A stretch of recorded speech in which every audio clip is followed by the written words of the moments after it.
Hello, I want to do a video tonight remembering my mother, who was an outstanding person. Passed away this past year of COVID-19. And there's a lot of people. I'm her son, and of course I've got a biased opinion of her, my mom. She was the greatest person on earth to me. And there's a lot of people all over the place that would attest to this. People in low places, people in high places. Talking drug addicts and drunks, right on up to authors and people in charge of organizations to raise charity, and preachers and priests and senators and congressmen. They knew her. She was a mover, a shaker and a mover for the good things throughout her entire life. She impressed upon me as a teenager. We used to go for drives a lot, and we get junk food, hamburgers and fries. She loved her junk food and her Pepsis. And but she still lived to be. She died. She was almost 86. You know. But she impressed upon me something she called a guiding principle in her life when I was a teenager. And I remember the conversation dialogue when something like, "Son, you should have a philosophy," she called it, "in your life. Something you live by. It's like kind of like your guiding, philosophy," as she called it. And she said, "Mine is to live, is to love." And that means every day God gives me here, I'm going to try to learn to love people even more, the way Jesus loves us. And she meant it. And her guiding philosophy in life was to live is to love. And that was to try every day to love people more and more and more, and see them through Christ's eyes. And she asked me what mine was back then, and she says, "What's yours?" And I got she was hoping to say, "Mine's to live is to love too." That is a very good. Love is the greatest gift. I'm not going to start reading Bible, but I know what the Bible says about love. Throughout, especially the New Testament. I said, "Mine is to live, is to learn." And she's like, "Why?" I think she's a little disappointed with that. "Nope, that's what mine is." And I said, "We're here just for a short time, and I want to learn as much and get as much out of this life as I can. Knowing that to live is to love is a very good guiding principle. I figure I love people anyway. Not quite as much as she did." I want to talk about my mom. She was the most optimistic person I ever met in my life. I never saw her downcast or worry about anything. She had the faith of a bucket full of mustard seeds, and she moved a lot of mountains. She raised money to build bridges in impoverished places in Africa. She brought a lot of people to Christ, a lot of people. She did a lot in her life. She was valedictorian of her class in West Virginia. She was born what you might say were humble. I don't think it was humble, but I'm going to flash pictures of her throughout her life as I'm talking about this. But she was born in the mountains in West Virginia, and that's where her family lived. And honestly, I look at the pictures, they look like they're quite poor. And but she insisted, she didn't like it. They're fierce about their education, and they may have come from the hills of West Virginia, but her and her family, the Wootons, took a lot of pride in their education and being able to speak and write very well. And to that testimony, she was a member of the International Platform of Speakers. Not sure what that is, but she was a very, very good public speaker. I've got a master's in arts to teach English, New York State. Go to my 9/11 story to find out what happened in my teaching career in New York State. Between the bureaucracy in New York and a trade tower terrorist, my teaching career got shot down. But I have a master's in arts to teach. I've done some writing. I've published a few books. I'm not going to divulge it all on this channel, because I never want anybody to think I'm doing this for any profit other than the joy of sharing with you God's work, and to hear from you as well. And for posterity's sake, for myself and my children. But my mother would correct my English all the time. All the time. She was really good, and fiercely proud of her education and her background. But she was an extremely intelligent person, and a good heart, loving heart. I don't care who you were. If you knocked on her door, she'd invite you in, and she'd listen to you talk for hours. She'd hear your problems, make you something to eat, get you a cup of tea or something, or a Pepsi. She didn't drink. I never saw any of my parents, well, I'll take that back. My dad drank amaretto only on Christmas Eve. He would drink amaretto. And I saw him get fairly buzzed on amaretto. It's a brandy, almond-based liquor. Other than that, my father didn't drink. He'd get a six-pack of beer, he'd put it in the fridge, and that six-pack would last him a year. A year, unless I got to it. And he'd be like, where's my beer? You know, it's been gone for like 4 months. He decides he wants a beer. None of my parents were partiers. I was very fortunate. They weren't drinkers. They certainly weren't into drugs. So I drink beer, and I got nobody to blame for that. If I do that too much, it's my own fault. I certainly did not pick that up from my parents. To live is to love. That was her guiding principle. And I want to tell you something about that. To love people like Christ did, unconditionally, love you enough to go to the cross for something other people did, that's a lot of love. He could have gotten down from that cross anytime he wanted to, but he didn't. That's a lot of love. And it's a pretty high calling. She left herself. On the upside of it, she set a very good example and inspired a lot of men and women all over the place.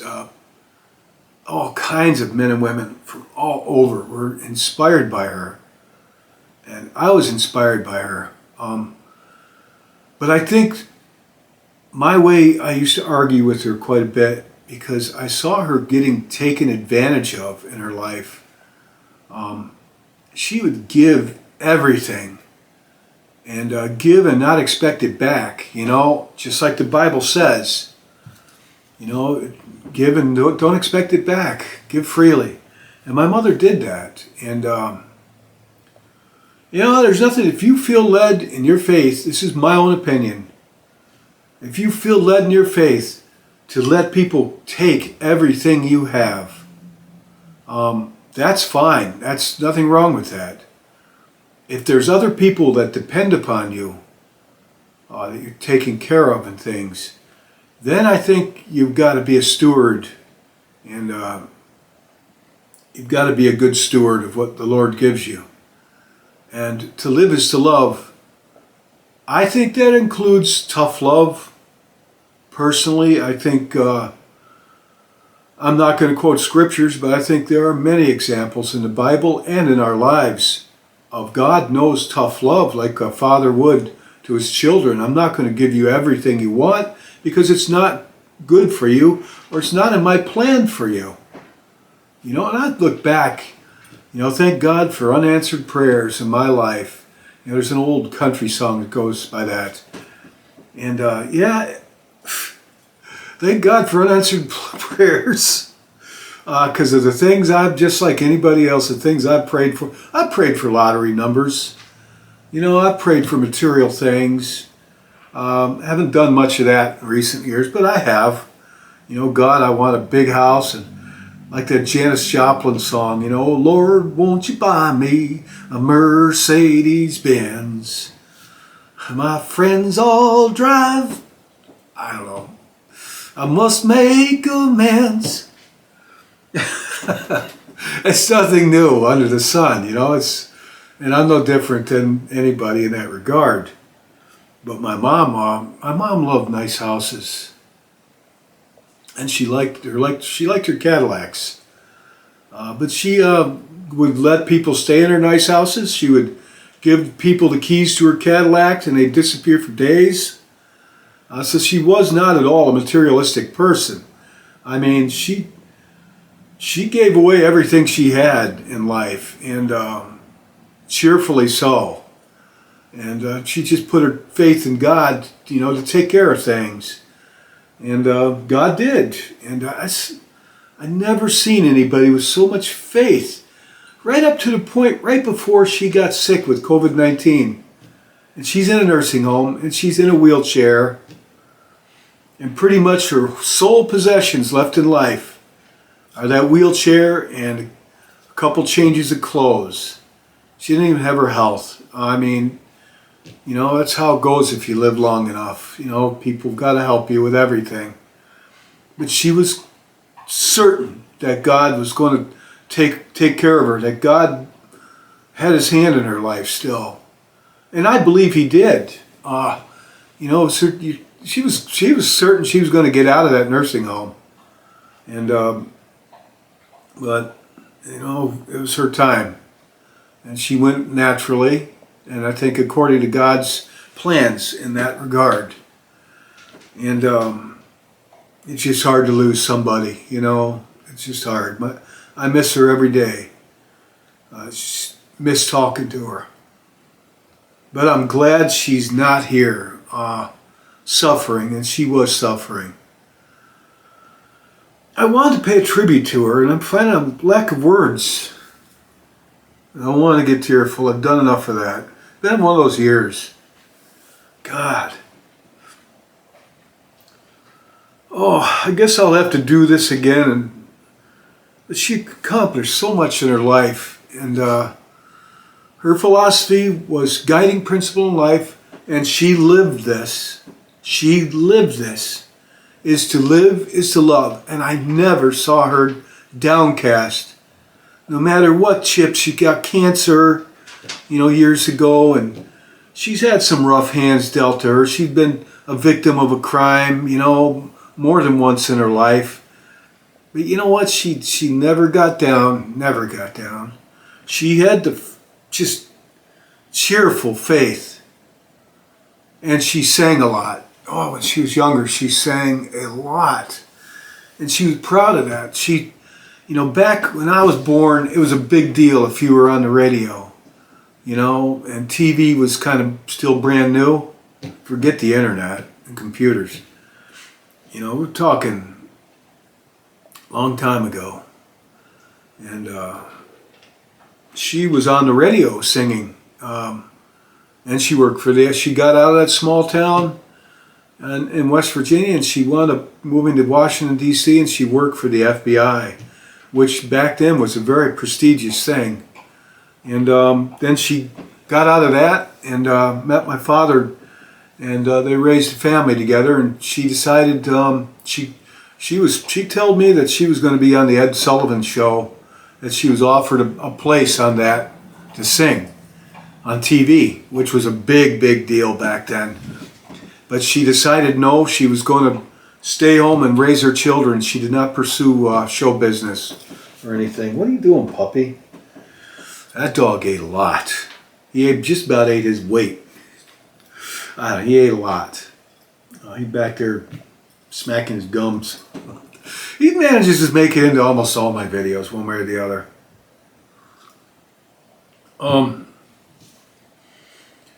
Oh God.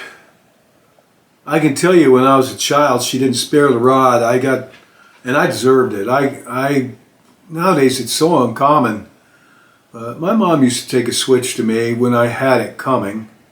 I mean, she'd whip my butt with a switch, you know, get a stick off a tree, sometimes a belt. I mean, I was brought up old school like that, and I don't think there's a thing wrong with it, done correctly, up to a point. And I'm not talking a beating, I'm talking discipline. And she taught me about the Bible. She read the Bible to us, and took us to church all the time, dressed us up and took us to church.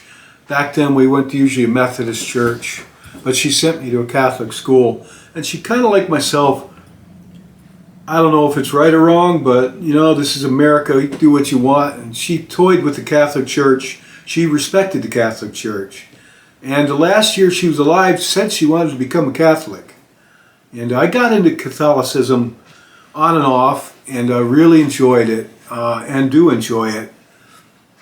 But I'm not Catholic, but I do follow it in some ways. And if I go to church now, it would be a Mass.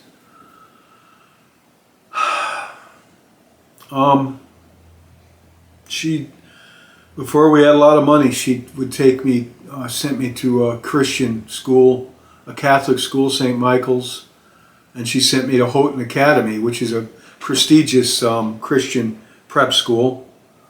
So I was very lucky for that. I was extremely lucky to have a good mom. A lot of people I know, they had kind of hard knocks growing up, and you know what? I was very fortunate. I did not. I'd have some hard knocks, you know, out on my own, and a lot of my own fault. Just learning lessons in life. That's how I see them. It's just lessons to learn. I haven't done anything. I don't think I've ever hurt anybody in my life intentionally. Not intentionally. I beat a couple people up when I was younger. They had it coming. They started it. They had it coming. Trust me, they had it coming. I didn't really hurt anybody bad. Other than that, I've never really hurt anybody. Thank God. I've got a conscience that would tell on me. My mom gave me a good upbringing, and my father was there too. He was a strong provider. He wasn't abusive. He was a quiet man, older than her by 17, 18 years. And my father was brought up differently. My dad was brought up truly Victorian, and his parents were Victorian. His mother was from Scotland, and his father was Pennsylvania. They were Mennonites from Pennsylvania, German, Swiss Mennonites. He always said they were Dutch, because his grandfather, Joseph, which is my middle namesake, had a German accent. My father remembered. But he always said it was a Dutch accent. My father fought in World War II and did not enjoy that experience at all. So he just said, no, it was Dutch. But they were Swiss, German Mennonites. And so my father was raised differently, in Illinois. And my mother was kind of a big family, old school in the mountains in West Virginia. Very close-knit family, Christian family. Were they disciplined? They were disciplined. Her mother, from what I gathered, would lay down the law in their house. And everybody had like a code of conduct you were supposed to follow. They were very proud about being decent people and honest people and educated people. Though I saw pictures of, they really looked like, I don't want to say the H word, hillbilly. That's a very derogatory term to some people, Appalachian people. It used to be. Nowadays people laugh at it. But yeah, I'm Appalachian, really, but not old school Appalachian like my mother and her family were. I was born in Fredericksburg, Virginia, which is in the Shenandoah Mountain region. And where I live in upstate New York, actually is the same stretch of Appalachian Mountains. Swing all the way north from Maine, down through New Hampshire, Vermont, through New York State, through Pennsylvania, right on down through West Virginia, on down through south. So it's where I spent most of my years. But My Appalachian experience wasn't the same as hers growing up in the mountains in West Virginia in the 30s and 40s and 50s. But her guiding principle was to live is to love, and she never would turn anybody away. And I'll tell you, I think it's very impressive. I mean, she saw the good in everybody, regardless of your background, your race, your gender. She saw the good in everybody. Up to a point, sin is sin, and she's definitely conservative. But she didn't judge the person. She didn't like the sin that was harming the person. People ripped her off, and she never pressed charges. Never, ever pressed charges. Never. Wouldn't think of it. She gave away everything she had, and loved people. Loved people. I mean, she loved people with a passion, with a power, and she'd tell people about God. She was in that nursing home, and she was telling everybody about Jesus Christ. I'm not going to get choked up. But she was going around telling everybody about Christ, which I thought was great. But every time I went to see her, she was telling somebody about Jesus. And you know, the nurses there, they didn't like that.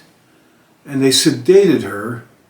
And that shut her up, that quieted her, just confused her, where she couldn't really hold a conversation. And my brother and I were in the process of trying to sort that out, to get her off that medication they put her on to calm her down mentally, as they put it. And she caught COVID. And she went about a week or so with that. And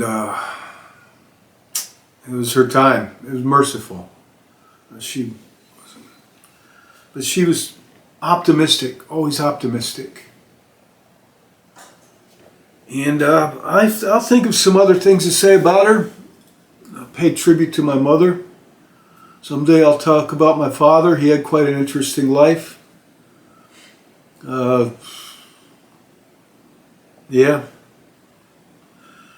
he didn't talk about his life much.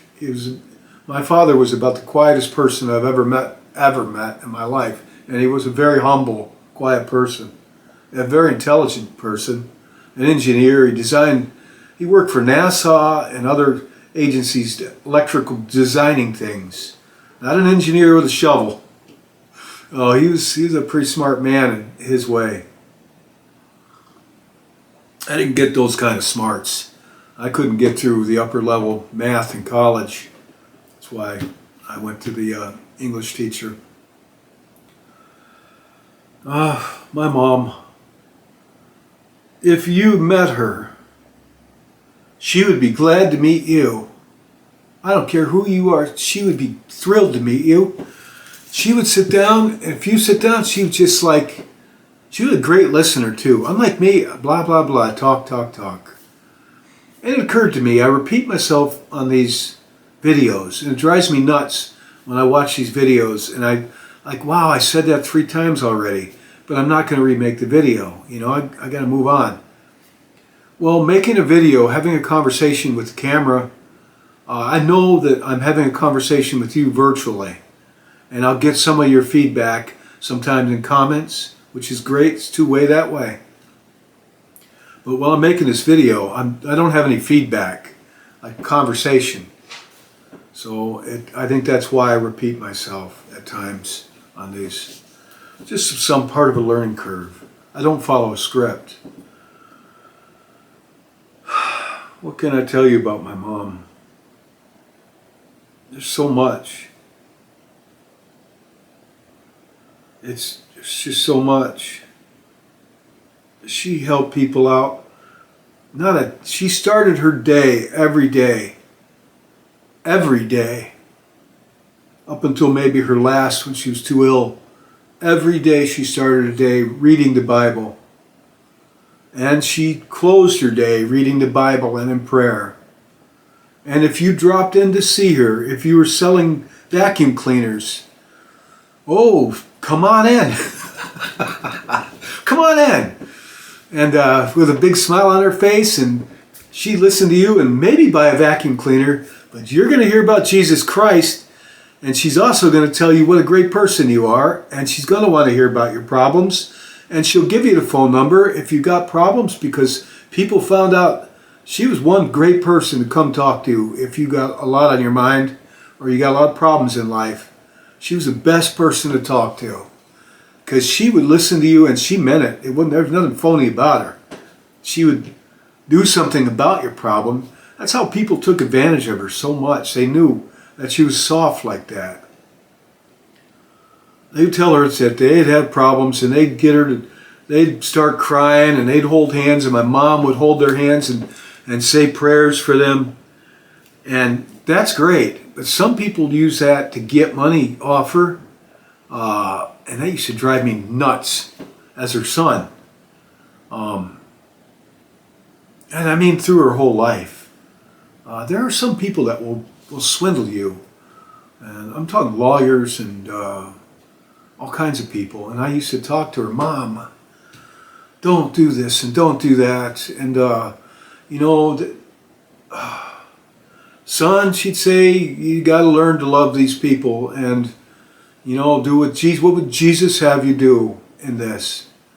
And we argued quite a bit about that. I hate to admit it, but my mom and I argued quite a bit because we butted heads on some things, some issues. And that one I just mentioned, namely, that God is full, the Bible's full of tough love. To live is to love is great, it's great, but there's another side to love too that's in the Bible, tough love. To them that don't work, the same don't eat. Unless they can't work. You're to give to the poor, you're to give to the widow, to help people out that can't take care of themselves. In Christ's time, the widow said, the man was usually the means of the income, and all of a sudden you find yourself, your man's gone, he's dead, or he walked out on you.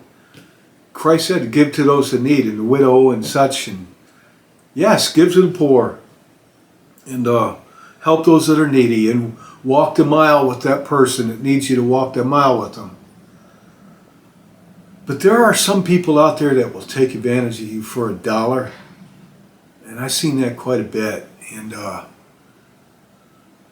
my problem with it was, if there are other good people involved with you, that were relying on you for leadership, you have a commitment to those people as well as the downtrodden.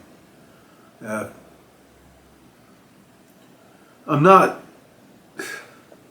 was going to do a talk on charity versus, misguided charity, and that's a tough one. I don't have the answers. And I certainly don't want to be judging my mom or anybody she helped out in life. Because I know people that she helped out the way I'm talking about, and it drove me nuts. You know what? Things worked out for those people. And the example that she set helped turn those people around. It took time. It took a lot of time. But it turned those people around. And I'm going to tell you something. I did a story. I think it's story 17. What was the name of that story? Where I had a walk in heaven with somebody who told me it was all going to work out for me in the end. I was taken up to heaven in a dream. It's in story 17, but definitely I was in heaven walking through paradise. And a man in a white robe walking next to me down this path to this beautiful garden. And I was 17 years old, and I didn't do drugs or anything, nothing like that. So it's just, and he was talking to me, and he's very gently. I couldn't turn around and look at his face, but he had long brown hair. He was about 6 foot tall, about as tall as me. Had a white robe on. It was very beautiful. It was heaven where we're at. It looked like the Garden of Eden, Very colorful flowers and plants, lush, beautiful. And he only permitted me to remember the last half or last third of our conversation, because when I came back, I don't remember the conversation except when he told me that his words were, we stopped walking. It was like, and he's talking to me, standing here to my side, a little off, and he was very, very concerned for me. He felt very sad that he said I was going to go through some hardships later in life. And he said things with my mom. He said, these were his words. He said, she's going to do things later in life that you're not going to understand at the time. That's what's his words. She's going to do things later in life that you're not going to understand, keywords here, at the time. And that came to pass. I never knew what he was talking about. And after that, he said that, Tim, he called me Tim, she's going to do things later in life. And he had a heavy heart talking to me because he knew I was going to go through some emotional turmoil. She's going to do things later in life that you're not going to understand at the time. And then he said, but I want you to remember this. It's all going to work out for you in the end, Tim. He said, remember that. It's all going to work out for you in the end. And that's when, poof, I woke up from a dream. And there's more to this dream than what I've told. Actually, I was led to believe that it might have been the spirit of a friend of mine that had just been killed in a car accident. Because it started out with me in the exact place where he was killed, pretty much witnessing how he was killed. And then I'm walking through heaven with this man next to me. And it might have been my friend Brian, I don't know. But Brian knew my mom. My mom he was 18, I was 1 or 2 years younger than him. And his life was taken quite suddenly one night in a car accident.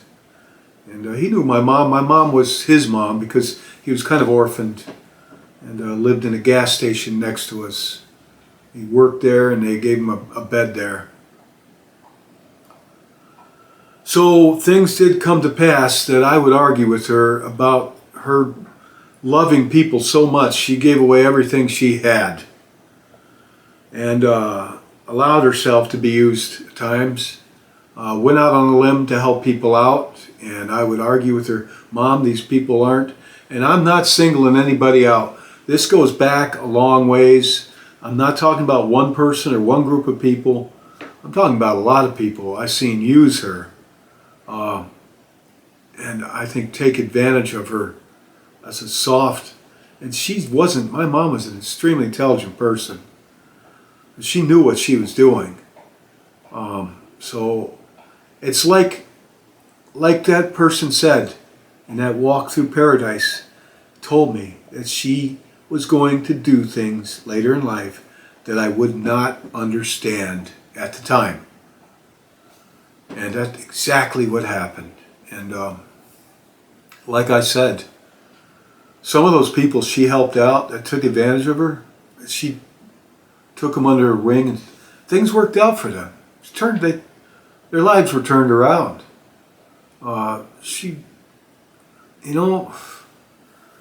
We don't understand why people, God's ways, He works in mysterious ways. We don't understand it.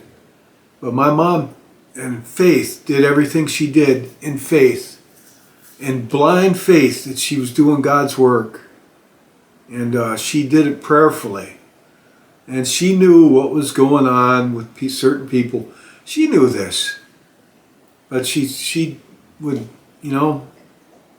she just helped him out any way she could. And with anything she had at her disposal. And she had things at her disposal. She was a very good business person, among other things. And she knew a lot of people that were drunks and drug addicts and people that had criminal records.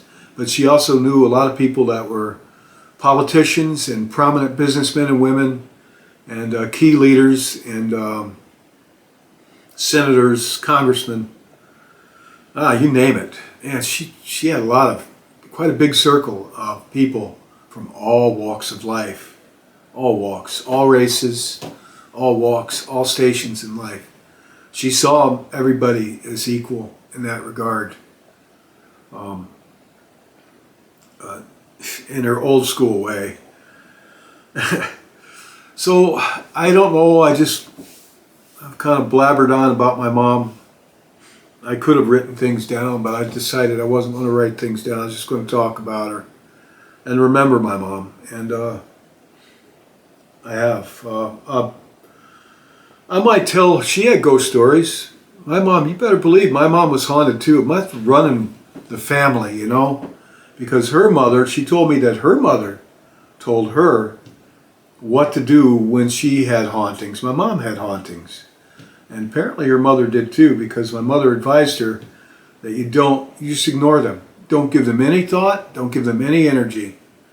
If something's haunting you, trust it to God and leave it with God. But my mom had some things happen to her, paranormal. And some of them I was there to witness. And at one point she got mad and said I was bringing it, but that's not true. I attracted this stuff. Now, she had these things happen, had nothing to do with me. Someday maybe I'll tell her stories and I'll tell how she reacted to them and how she handled it. She definitely would not be telling these stories online unless they gave glory to God somehow. And I've told my ghost stories, and have strove to do just that, to give God credit in all of them. So she was pretty adamant about that. God came first. Very devout person. And I trust that we'll all meet up again someday, and that all our heavenly family here, in the past, the present, and the future, all together with the saints and the angels of Jesus, and whatever God's plan. I don't believe that when we die we play harp. I don't think God would waste our time like that. You know, He's got plans for us here, and He's got plans for us in the hereafter. And I don't know. I'm pretty certain of this. God, I mean, you can see it in creation. Everything has a purpose, you know, and everything's got a plan. Even plants, the universe, everything's in motion, moving, and change. And I'm pretty sure that my mom's in the same state, and she's within the Lord's will, whatever that is for her. So she's sorely missed by not just me, a lot of people. A lot. But a lot of those people are passing on, and we're all just headed in the same direction, you know. And my mom was definitely no stranger to death. My mom had been with a lot of people as they die, holding their hand, talking with them, praying with them, right to their last breath. My mom was no stranger to death, and she told me once, when my father died, she was right there, we were there with him. And she told me, I think your father passed on successfully. She said, death is like a birth, and it's like a birthing canal, she said. And she said, I feel that your father successfully passed through this. And I hope and pray that she did as well. She was very attached to this world in the fact that she loved her family deeply, deeply, and worried and prayed over us all nonstop. That's why I say if I have a haunting, and I think it's my mom, and I've had a few, I said, Mom, if that's you, I want you to know that I'm okay, and you go on and do whatever God has for you to do, and be at peace and know that I'm fine here, and we'll all meet up again. I'm getting sentimental. My mom would have liked that though, but she could be very sentimental, and obviously she was a very spiritual person. Very spiritual person. She'd confronted demons. She had a demonic attack once. My mom was, like myself, a very spiritual person. Now she's a spirit. like myself eventually. What else to say about her? Oh, I learned you're never too old. There's no home free in life. You're never too old to be tested. You know, you think you get to a certain age and it's just a grace period. You know, you go through life and you're different phases in life: teenager, child, teenager, young adult, you know, middle age. You go through the phases of romance and being tested by lust and carnal things, sex or drugs or money or whatever, the things of this world. And you go through hardships and things, and you think you're going to get to a certain point in life where you're old, you're kind of retired, kicked back, even in a nursing home maybe even. You think it's all over, you know, you're not going to be tested anymore. And I've learned through her that you can be tested at any point in your life, even when you're old, and you better not forget that. That the devil can test you, can tempt you. And I'm not saying I saw my mom fail any test, but I'm saying I saw her go through a lot of tests in life with people and circumstances. A lot of tests in her life, a lot of hard tests, hard ones, and at all points in her life, right up to her last year here. You know, had a lot of tests. So I learned that through her as well, that you can't lower your guard. You know, you need to stay with God in prayer and faith and His Word through life. And she ran a nursing home from when she was about 40. A small, out of her own home. She took care of people. And I learned quite a bit through that when I was around. I was gone away with the Army for a number of years.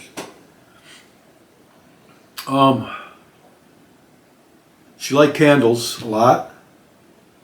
She liked flowers everywhere. She planted bulbs. Her old house is right up the street from me. Different people live there now. I would have liked to have bought it, but too many memories in that place for me.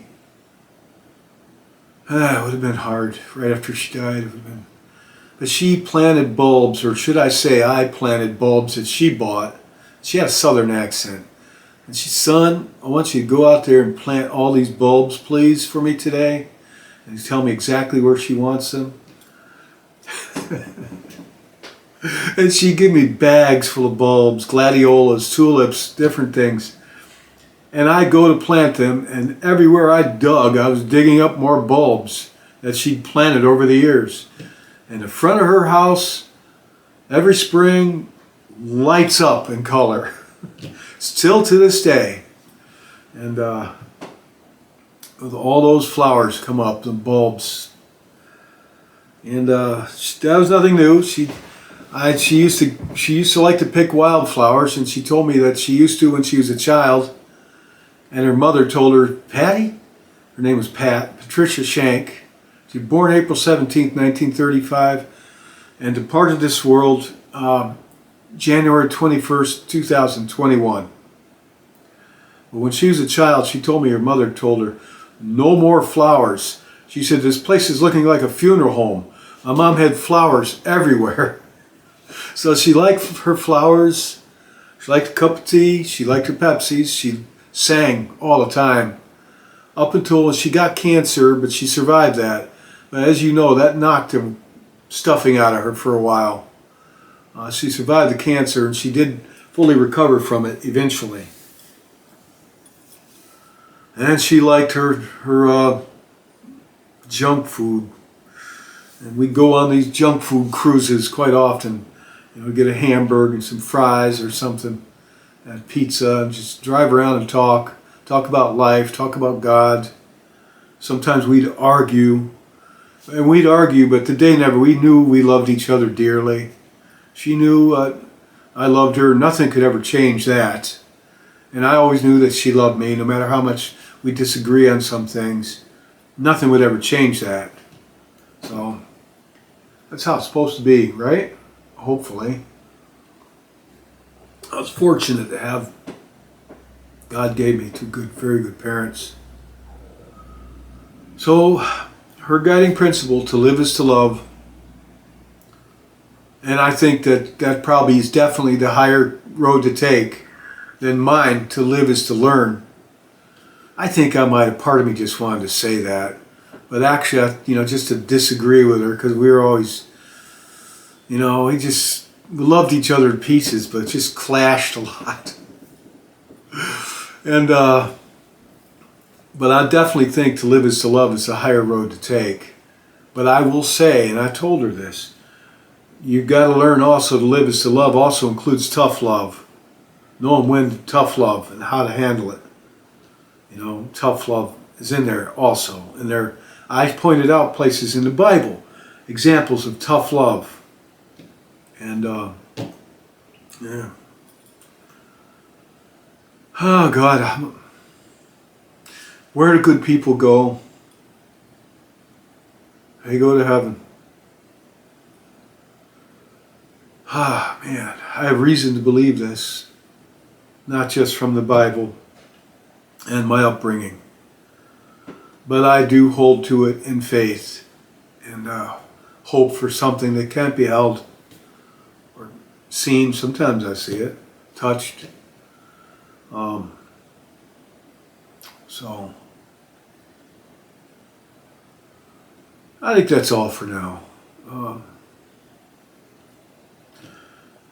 So honor your father and your mother. That's a commandment. And I'm honoring my mother right now with this video. And she definitely is worthy of it. And so is my father. And someday I'll do a video about him. I hardly knew him because the man he didn't talk about his life. He was the quietest person I ever met. Very quiet, mellow person. He's another person. Nothing ever got to him. He was told he had cancer and he didn't seem that worried about it, honestly. They were people from a different time, All right.